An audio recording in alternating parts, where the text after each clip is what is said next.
What's up guys? At ayan, nandito na nga kami sa Lai Chico Park. Tingnan nyo naman ang buhay ng mga OFW tuwing holiday nila o kung saan na sila pumupwesto, sari-sariling pwesto o diskarte. Saan mo gusto magpwesto, pwedeng pwede.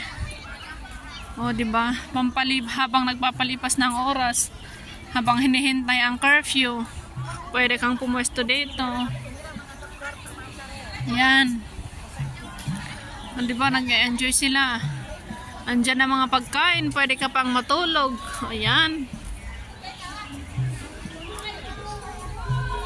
Mga Indo.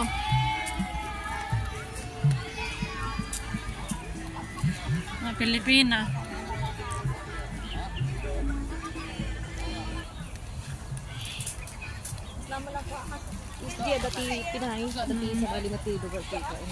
Pero ito ay ako subi talaga ti tambayan ti Indo. Meeting place da. Park office toilets. Dito toilets. Park office toilets changing. Ayan. Ayan. Changing room toilets. Ayan. Ayun, park office toilets and changing rooms. Lingnan Garden. Dito. Dito daw. Diba?